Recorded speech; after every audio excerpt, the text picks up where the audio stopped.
Hello beautiful soul! Welcome back to my channel. This is my channel from Japan, kabayan Sagittarius. This reading is for you. Tingnan natin ang iyong August 2026. Maraming salamat muna sa mga subscriber, new subscriber, cross-watcher, at sa mga bagong pasok dyan. Welcome na welcome kayo sa bahay ni Ate Aimee. Salamat din sa nakatabanan po sa inyong mga comments. Sa mga nagpa-personal reading, marami pong salamat. Kung gusto niyo ng details para sa personal reading, ilalagay ko dyan yung FB ko sa screen ng aking video or pumunta kayo sa description below o dyan sa pinaka-YouTube ko, makikita nyo dyan yung link. Dyan nyo kuhanin para hindi kayo ma-scam dahil may nanggagaya sa akin. General reading, Sagittarius, kulmilangan sa'yo at itapon ang hindi naman talaga sa'yo. Vice versa, energy mo, energy ng person mo, energy ng marami sa puso mo. Nangyayari, or mangyayari pala. Use your own intuition, lawakan yung inyong isipan. Ano man ang gender mo, ano man ang edad mo. Wala sa baraha ang kapalaran ng tao, ha? Gawin yung guide yung mga warning. Hindi negative yun, warning yun. I-analyze, i-reverse. Piliting maiwasan. Okay, Sagittarius, meron kang pig. May mga baboy ba kayo? Okay. Or mahilig ka sa baboy. Okay, beware sa greed. Yung mga tao na sarili lang iniisip nila, ganyan. Yung mga taong makasarili, saki, mag-ingat kayo.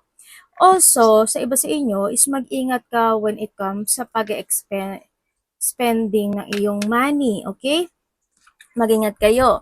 Pwedeng in the past hindi naging maganda yung inyong pag-expend ng money nyo, di ba? Maaring this time is magiging ganun pa rin kayo, kaya wag masyadong order or wag masyadong, basta control and balance lang din, no, sa iba sa inyo. Or may mga magaganap o mangyayari maaray na mag-i-spend talaga kayo ng pera, no? Or paunti-unti man niya, pero pag naipon is malaki. Or sa iba sa inyo is may paglabas ng malaking pera. Okay, mag-ingat pa rin. After September, maaring may September, nakakilala ka na birthday is September. Also, September kasi is a 9 days, 9 minutes, 9 hours, 9 days, 9 weeks, 9 months. Or maybe by this September, ganyan. Kung 9 weeks, sa 9 weeks, ano ba? July, bilangan mo na lang July, di ba? Or maybe July, or going toward to sa August. September, ganyan. Or October something, no? Sa iba. Well, isumahin mo na lang. Dito sa sitwasyon mo, is maraming iisipin na bagay-bagay o maraming magiging magulo kasi yung isip mo. No? Sa iba sa inyo, marami kang isipin or marami kang struggle. Sa iba kasi we have the money and the pig din kasi pwede may mga struggle situation, pwede may mga tao na hindi kayo magkakaintindihan o may tao na hindi kanya maintindihan o hindi mo siya maintindihan. Yan na nakita ko sa iba sa inyo or sa iba sa inyo siguro may mga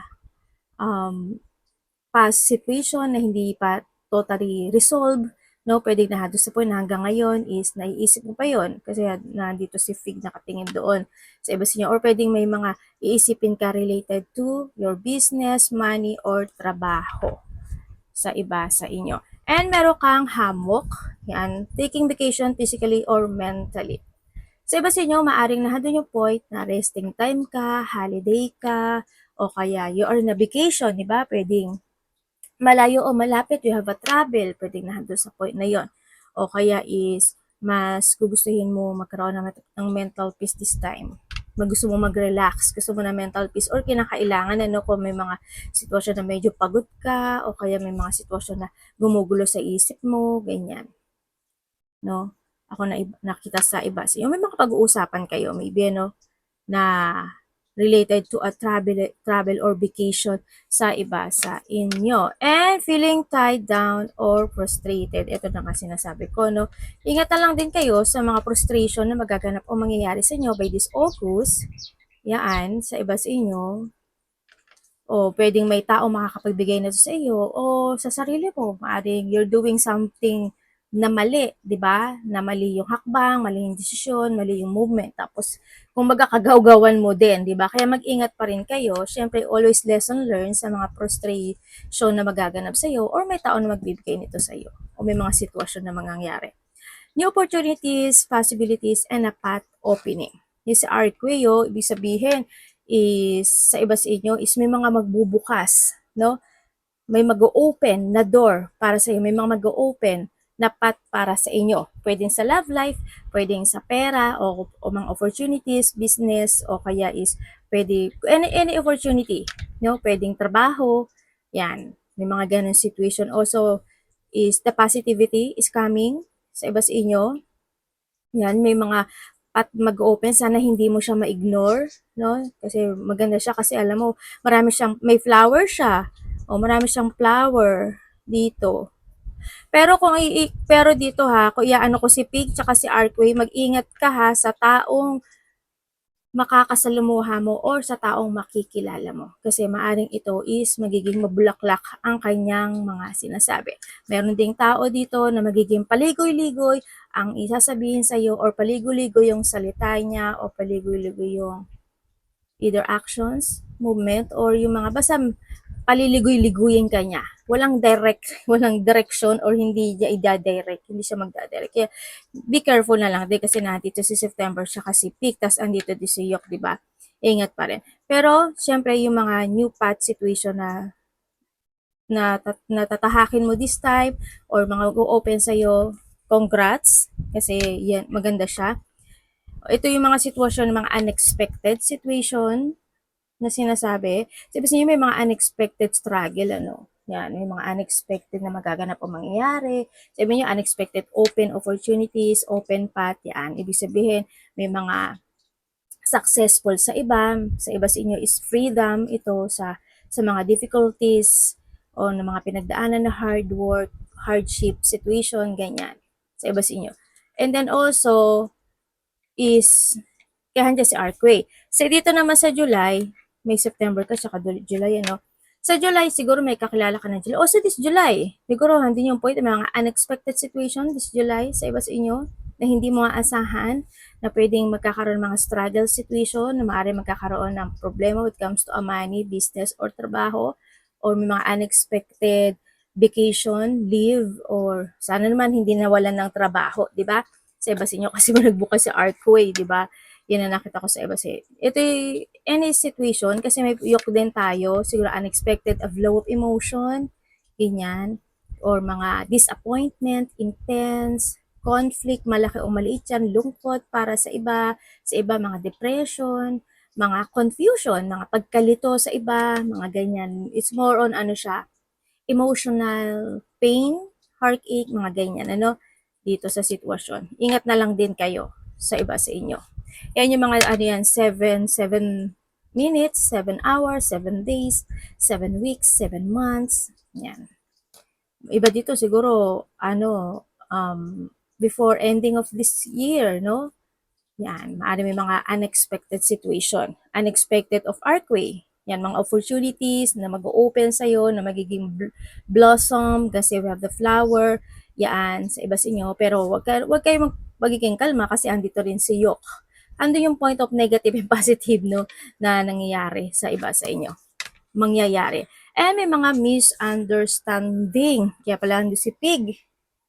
Okay, may magkakaroon ng mga misunderstanding. Ako nakita sa inyo, pwedeng, syempre mga tao na makakasalamuha mo, mga tao na kapatid, anak, magulang, karelasyon, kaibigan, o kasamaan sa trabaho, pwedeng nahado sa point na yon. Pwedeng, eto tulad ng sabi ko, di ba, may mga paligoy-ligoy na sitwasyon, ganyan, or may mga bagay o sitwasyon na hindi mo maintindihan talaga. Mag-ingat ka na lang, no, dito sa misunderstanding ng be calm. Maging kalma ka lang din sa iba sa inyo. Baka mamaya, halimbawa may mga napag-usapan tapos hindi mo naintindihan, oo ka lang ng oo. Hindi mo naman pala naintindihan. After nun, nung nahadon na sa situation, magkakaroon ng salungatan, di ba? Nandito yung frustrated, hindi misunderstanding.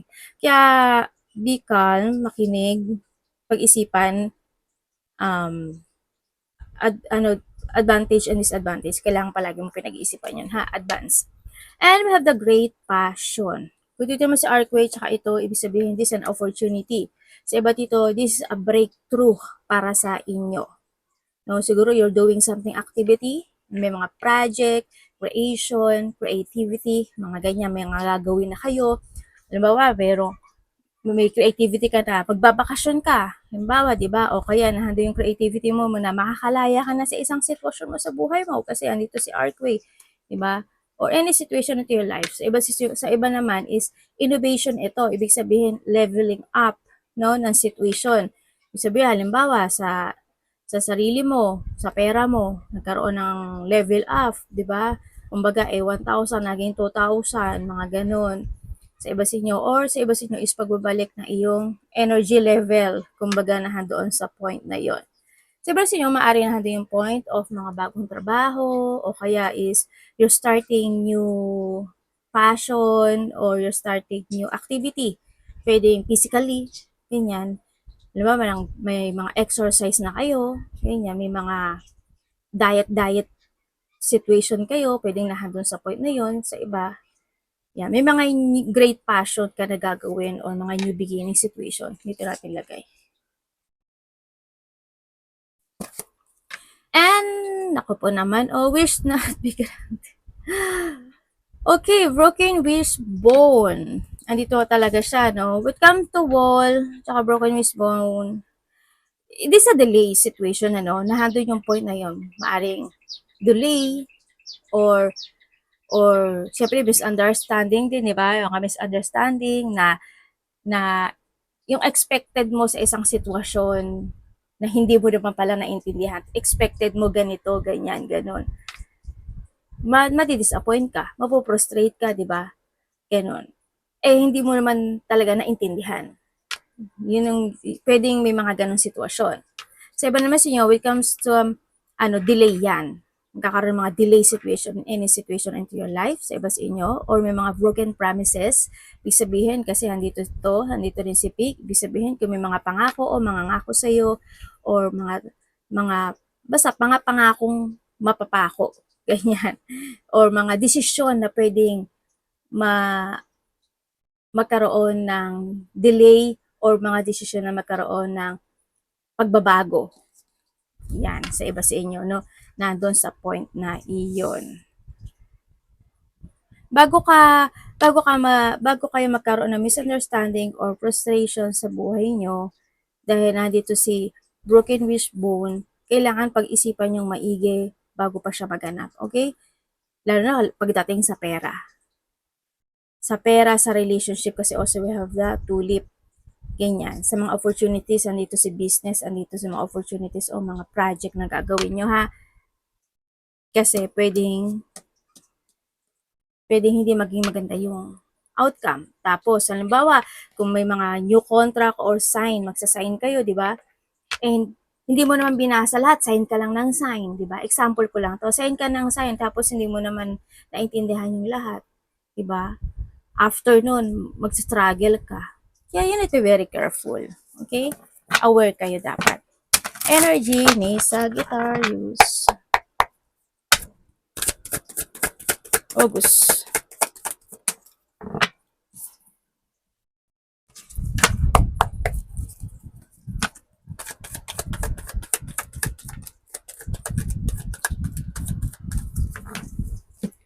Okay, your energy, Wheel of Fortune. Oh!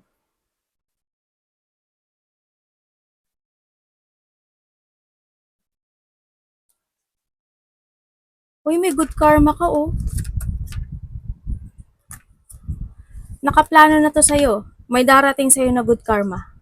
As in, this is a good karma situation. Congrats! Okay, when it comes sa yung energy. Sa energy mo is may pain ako na nakikita sa iyo. Sa iba siguro, pananakit ng kalamnan, buto-buto, kasukasuan, kung ano man yan.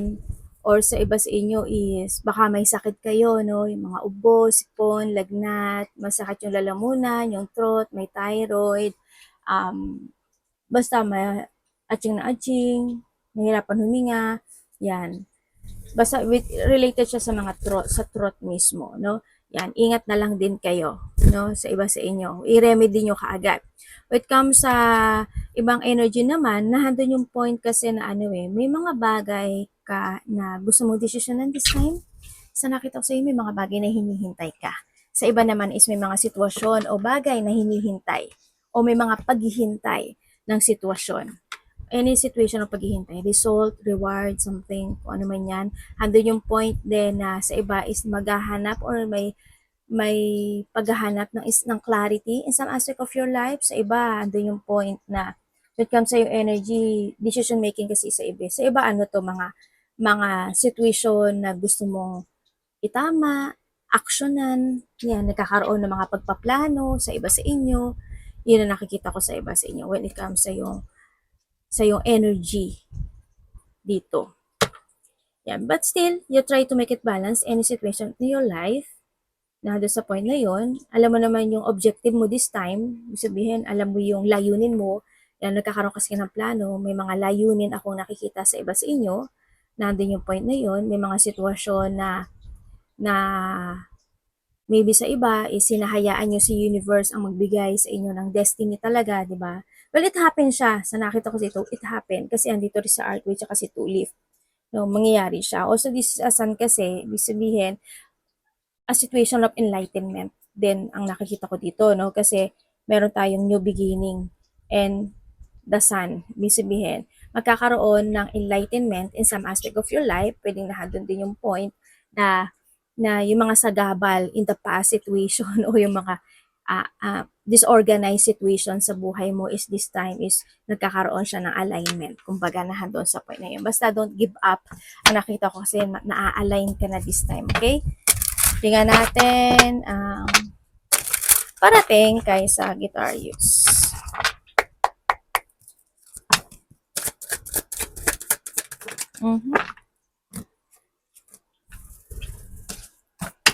Parating kay Sagittarius, please show me.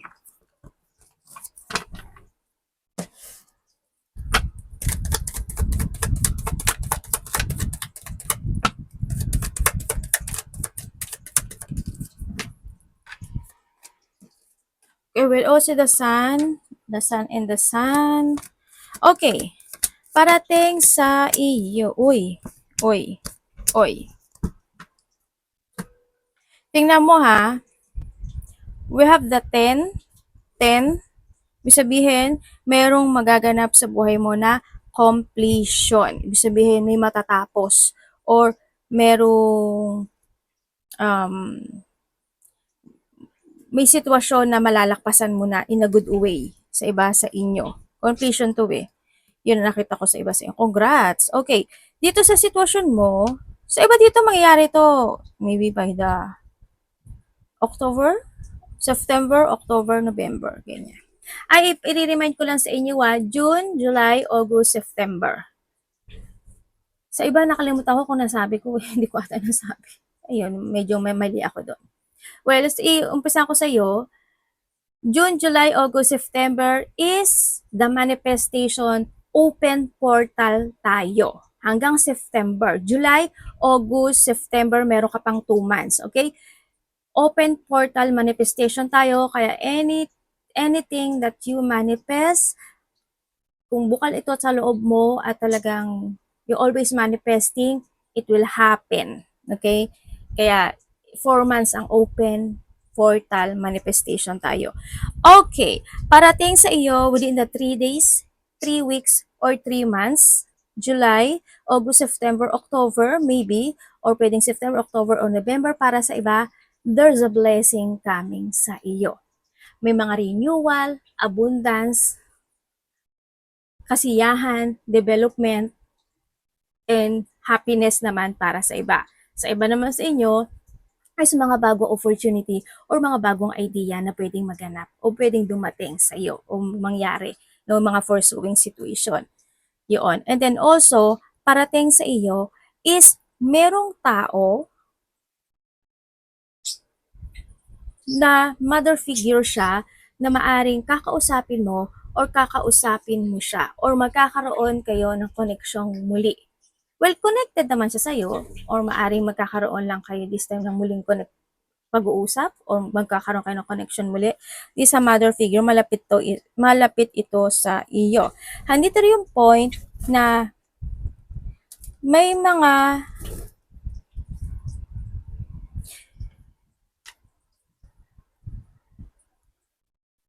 Ay, ano ito? May mga vehicle kayo? So, iba sa inyo, maybe you have a vehicles? Basta may gulong? Hindi ko na alam kung you have a travel, malayo o malapit. Or maybe sa iba, handun yung point of become sa vehicles. May vehicle kasi ako na nakita na parang inaayos, isasaayos, aayusin, or dapat ayusin. Something ganon. Yun ang nakikita ko dito. And then also, may mga time daw na manakot daw yung likod mo, batok mo, balikat mo, balakang mo, or sana wala kang sakit sa bandang likod, ano? Yun ang nakikita ko dito. Handito rin yung point na may mga unexpected, a blow-up emotion, tulad ng sinabi ko with that broken wishbone, no, mga unexpected situation happen into your life na maaring magkakaroon ka ng connection sa isang lalaki. Sa lalaki siya. Lalaki naman siya. Sa lalaki to. And then also, siguro within 2, 3, 4, 2, 3, or 4. 2, 3, or 4 days, weeks, months. Ganyan. Sumahin mo na lang. Sumahin. Sumahin nyo yung sinasabi ko. Baka hindi nyo sinusuma. Mga ganon sitwasyon. Kung ano man yan, siguro, kung, kasi nasa gilid ko yung calendar eh. O kung 3 days, o di ano yung mong 3 days, 2 to 3 to 4 days, mga ganun. O kaya kung weeks, di ba? O, sumahin mo, siguro, kung weeks yan, August, September, something. O, kung months yan, syempre, sumahin mo siya, July, August, September, or October, or November, mga ganun. Diba? Yan. May mga ganun sitwasyon. Unexpected siya. Pwedeng sa iba is magkakaroon na hindi pagkakaunawaan, o kaya is conflict, pwedeng mairita ka sa kanya, ma-disappoint ka sa kanya, o siya ito sa'yo, vice versa. May mga may mga sitwasyon na hindi maganda, kumbaga, no? Or sa iba naman sa inyo, pwedeng kasi is may mga connected kayo o magkakaroon kayo ng connection when it comes to consultant, lawyer, doctor, teacher, ano ba ba? Basta, or advisor. Ganyan. Yun na nakikita ko dito. Sa iba naman sa inyo, is there, may parating na ending of a cycle situation. Maraming ibig sabihin ng ending of a cycle situation, ha? Ibig sabihin, sa iba, when it comes to endings of situation, either kayo is maglilipat, no? Kasi may paglilipat din. Yan, may mga paglilipat. Bahay, lupa, bahay, place, trabaho, something. Or, sa iba naman is, kung ano man yan na paglilipat. Or pwedeng end of contract, di ba? Or kaya is may mga bagong trabaho kayo. O kaya naman nahando yung point na you're going toward to a calmness situation. Ibig sabihin, nandun yung end of a cycle. May magtatapos sa buhay mo and you're going toward to a calmness situation. Ibig sabihin, maganda siya kasi mas mararamdaman mo yung pag-gaang ng sitwasyon. Sa iba sa inyo, there's a new horizon happen into your life. Ang nakikita ko dito, marami ka daw iisipin sa nakikita ko dito, or marami kang siguro may mga daydreaming, fantasizing, wishful thinking, and ano lang din kasi may papers and documents ako nakikita. Hindi ko alam kung marireceive mo yung papers and documents na yon, or merong dapat asikasuhin when it comes to papers and documents, o kaya naman is may mga dapat yun, basta may papers and documents. Hindi ko alam kung saan siya. Sa nakita ko dito. Yun. And then also is, iba dito may hinihintay eh. May paghihintay. May mga offer. Ay, may devil ka.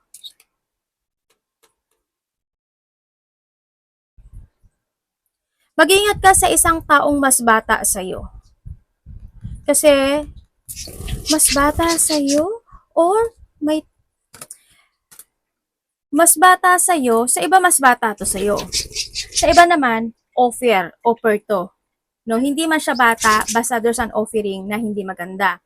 Sa iba naman to, is kung may mga marireceive kayo na text message, communication, or mga link na yan, medyo mag-ingat din kayo ha. Hindi rin kasi maganda yung situation. May tao na may dark thought sa'yo, no? Hoping hindi ko yung may dark thought. Tingnan natin. Sa iba dito, either dalawa yon or tatlo. Yan, sa iba, either dalawa or tatlo sila. Sa iba, baka isa lang siya. Nandun sa ganun, 1 to 3. 1, 2, or 3. Kasi iba-iba kayo eh. Dapat iwasan ni Sagittarius.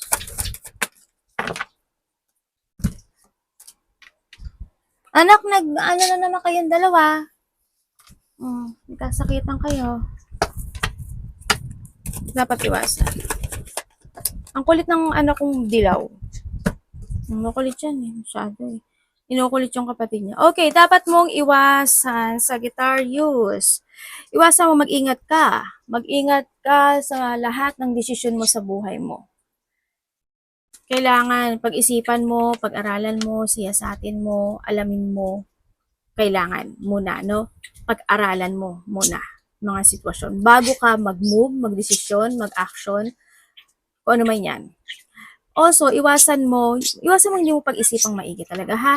Iwasan mo, syempre, yung mga sitwasyon na pwedeng magkaroon ng stress, anxiety, worrying, ganyan. Iwasan mo rin na magkaroon ka ng mga delay situation o mga pagpapaliban. Syempre, you need to open your eyes o open your mind, no? Kung saan aspeto ng buhay mo yan. And iwasan mo din yung hindi ka magkaroon ng more information before ka mag-action o magdesisyon o magsalita. No? Ingat ka rin sa salita mo. Yan. Siyempre, ingat ka rin sa pera mo.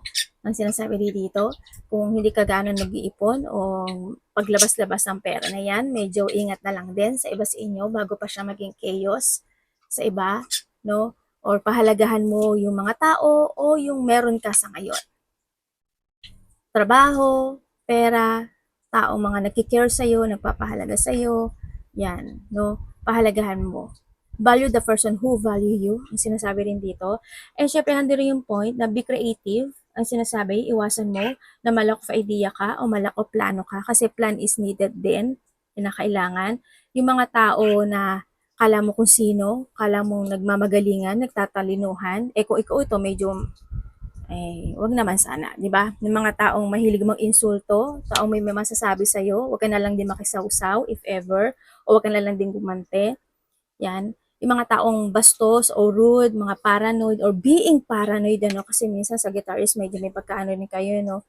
May mga ganyan sitwasyon din kayo. Syempre, yung mga, alam mo yung ano tawag dito?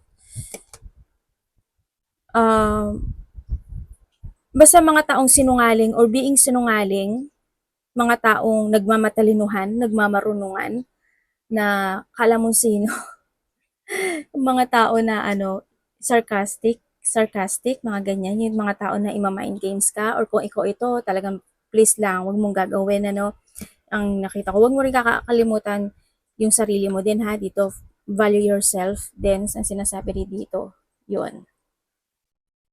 Yun ang nakikita ko sa'yo. Tsaka syempre, kung sa tingin mo is tama ka, depends yourself, di ba? Pero yung mga tao na very defensive, na wala naman talaga sa katwiran, ay wag ka na lang din maging patulero at patulera. Kasi hindi rin naman din sila makakatulong sa'yo at wala naman din silang ambag sa'yo, okay? Yun. Dermatology ka na lang din. Tingnan natin what comes to love. Kapatid, anak, magulang, karelasyon, kaibigan, pamilya.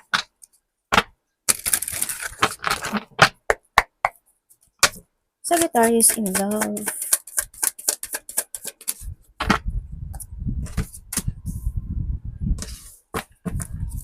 Ay, namatay? Wala naman sanang mamatay, ano? Sorry, naku po, lagot ako kay YouTube nito. Wala naman sanang ma-deadball. Okay? Kapit lang kayo. Oh, wala namang sanang nawala. Well, kung may nawala man, let me see. Love. Pwedeng iba sa inyo, wala na to. Yung loved ones nyo.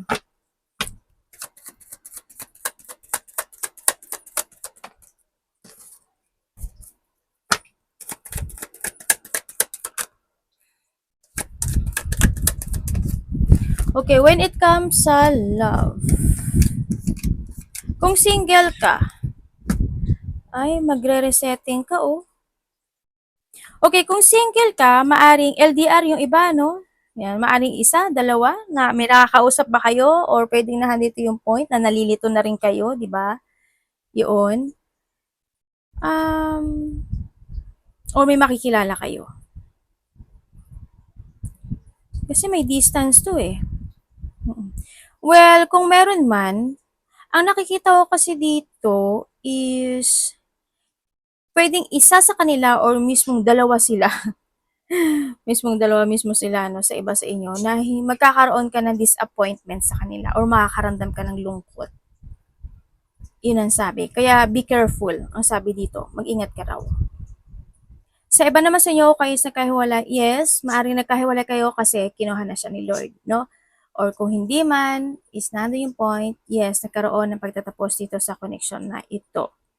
Pero nahandoon kasi yung point na isa sa inyo is still in a stagnant situation or still in a trap situation. Nahandun yung point na nagkakaroon siya ng hindi ko alam, parang naghihintay pa siya o nahahatak pa siya na nakaraanan nitong tao na to sa nakikita ko dito kasi they still waiting na doon sa point na yon. Handun yung manifestation. Kumbaga sinasabi niya na this connection is unfinished. Kumbaga, nahatak pa rin siya ng connection or gusto niya magkaroon ng pagsasaayos sa iyo or magkaroon ng resetting. New beginning, Aile. Kumbaga, sa iba naman sa inyo, kung kayo is may third party relationship, oo, pinipilit mo na lang din siguro yung sarili mo, no, sa iba sa inyo. At syempre, always nag-pray ka rin siguro na sana maging maayos ang lahat. Yun, no, frustrated ka talaga pagdating dito sa may mga third party. Super pain, may mga deep wound, battle situation. Minsan hindi mo na rin alam, di ba, na kung masaya ka pa ba or hindi. Pero sana hindi, wag naman kayong maghintay. Pero it's your choice. Choice mo pa rin to. Pero ang sabi kasi dito is kailangan mo na daw na mag-transform or kailangan mong mag-focus sa sarili mo no, sa iba sa inyo. Kaya ganun. Iba sa inyo medyo nagsisiyasat ka pa no, hanggang ngayon when it comes disconnection. Sa iba sa inyo is yun. Wag, siguro nangyayari ito kasi maaring nakakalimutan nyo na yung sarili nyo. No? Yun ang pinakaayaw din naman kasi ni universe na makalimutan nyo yung sarili nyo. Pero it's your choice. Sa iyo to. Sa iba sa inyo. Kung kayo naman is walang third party relationship. Sa mga walang third party relationship, may mga sitwasyon in this connection na paulit-ulit. Or pwedeng nangyari noon, nangyayari muli ngayon, mangyayari muli ngayon. May mga ganong sitwasyon ako na nakita sa iyo. But still, there's a new beginning happen into your life. Andun naman yung feeling mo, kasi wala naman third party ako nakikita. Siyempre, you feel accomplished when it comes in this connection. Siguro nga LDR yung iba, nandun yung point na yun. Handun yung isa sa inyo is more on matured kasi mag-isip or maybe both of you. Yun nga lang, may konti lang na pagdadaanan kayo ng konting pain when come disconnection. Hindi ko alam kung sa part mo o sa part niya. Pero may painful ako na nakikita sa iba sa inyo. But still, handoon yung point of ready to fight ka or siya sa'yo with coming disconnection. May konting lungkot lang o disappointment para sa iba na mangyayari. Handa naman yung magpaplano. Pero still, sa lahat ng mangyayari yon magkakaroon pa rin naman doon ng kaayusan. No? Na doon sa point na iyon. May mga challenge lang, pero magkakaroon din daw ng kaayusan ang sinasabi dito. Yun. Tama, may Ten of Pentacles ka nga. Ay, may magbabago sa buhay mo. As in, may magbabago sa buhay mo. Pagdating sa pera. Ay, may buntis? May buntis? Mabubuntis? Manganganak? Sa iba ganun. O pwedeng may taong kokonek sa'yo na ganun ang kalagayan niya. Sa iba ganun ha. Nakita akong buntis dito. Masakit ba tiyan nyo? Okay lang ba kayo? Ingat kayo, no? Ikaw, someone who's connected sa'yo, masakit ang tiyan? O may pananakit ang tiyan, sikmura? Sa iba naman, syempre, baka naman lumulobo-lobo na kayo. tumataba-taba na kayo, di ba? Alam mo, tataha ka ng bagong journey sa buhay mo. As in, ang dami mong gabago sa buhay mo, pero pag sinabi ko to sa iyo, tapos na ang reading ko, di ba? Ganun lang yun. Tingnan natin. Kung may mga sakit kayo sa tiyan, magpa-doctor agad kayo, magpa-check up kayo. Yan, may mga ano kasi ako nakikita. Baka LBM yan, o kaya kung ano man yan. Tingnan natin. Money and trabaho. Anak, tinutusok mo lang, tuka mo yung ano ni mami ha. Itong batang to. Ang dami dayo. Yung itong puti, mahilig kasi sa balikat ko. Mahilig siya ano, yung parang ginagano niya yung ano ko. Hindi naman niya tinutuka, parang dinidikit niya lang yung tuka niya. Nakikiliti ba? Nakikiliti si ate. Okay, pagdating sa iyong trabaho or money. Okay, kung kayo naman is walang trabaho. Kung kayo is walang trabaho, alam mo yung sitwasyon na sana hindi ka tamad. So, may gano'n. Or pwede naman na, pwede rin kasi na merong something sa'yo na hindi ka naman talaga pwedeng magtrabaho, pwedeng nado sa point na yon. Sa iba naman dito is maaring hindi ka lang sa ngayon interesado pa na mag-apply or kumilos o mag-aksyon pagdating sa trabaho, no? Yan, o maghanap. Pwedeng nandun sa point na yun. Pwedeng naguguluhan ka pa. Maaring nandun yung point na naghahanap ka ng mga mas magandang income. Pwedeng nandun sa point na yun. Yun ang nakikita ko sa iba. Well, choice mo yan kung ganyan, di ba? Choice mo naman yan. Kung ikaw is may trabaho. Sa may mga trabaho, syempre, hindi maaalis yung mga tao na hindi very supportive sa iyo. Mga tao na sa paligid mo naggalit sa iyo, na ayaw sa iyo, mga conflict, disagreement, patataas ang ego. Kumbaga mga tao na kabig lang ng kabig, makasarili, sakim, mga ganon, no? Sana hindi ka makisaw-saw sa mga ganon. Hoping, no? Yun na naman nakita ko sa trabaho mo. Yan. May mga tension, kumbaga na doon sa point na yun. As in, hindi maganda. Yung struggle kasi. Sa pera mo naman, may mga time daw na madi-disorganize ka. Hindi ko alam kung kung may bibilin ka ba. Tulad ng sabi ko kanina, welcome to a pig, di ba? Kung may bibilin ka ba o may paglabas kasi ng pera, may pagtapon ng pera. Ang yun na nakikita ko sa iba, no? Sana huwag kang ma-disorganize, no? Control mo yung sarili mo, 'di ba? Control mo yung sarili mo or i-balance mo. No, sa iba sa inyo. Kasi baka rin kasi sa iba sa inyo is may mga ipon na biglang lumabas, ganyan. Ingat pa rin kayo, pero may pagtapon na pera akong nakikita sa iba sa inyo. Pwede rin kasi may mga celebration, gathering, maliit o malaki yan. Pwede may mga mag-chill-chill kasi we have also the hammock, 'di ba? Baka may lalabas, may mga kakain sa labas, may bakasyon, mga party-party, konti-konti. Yung maliliit lang na party, syempre. Yung mga lang, chill up lang. No, pwedeng na sa point, yan. May mga joy situation, pwedeng na doon kayo sa point na yon. Yeah, well, pera mo naman yan. Hindi naman ako nakikialam sa pera mo. Pero, yun lang din ang nakikita ko sa inyo. Mag-ingat na lang din kayo. No? And then also, pero may mangyari sa'yo na within may happiness kasi ako nakikita after a month, maybe by the August, pwede nando sa point na yun, or iba sa inyo is after a week, kaya there's a happiness, o may makasiyahan, o may saya kang mararamdaman, may mga happiness, kumbaga, fulfillment, ganyan, or may mga achievement para sa iba, or there's a good news coming, no, sa iba naman sa inyo. Days, weeks, or months man yan. Yan ang nakikita ko sa iba sa inyo. May tao. Mayroong taong hindi ko alam, parang may taong pabaya. May taong pabaya, parang bahala na. Parang hoping hindi ko yun, pero may tao kasi na, bahala na. Ganun. Hindi ko alam kung sa pera ba yan, sa trabaho, or sa connection mo. May taong naggaganon, bahala na. Open, wag bahala na kasi mahirap din yun, di ba? Baka pangit yung maging outcome. But you need to be very careful na lang din, no? Sa iba sa inyo. Arigatou namaste, God bless.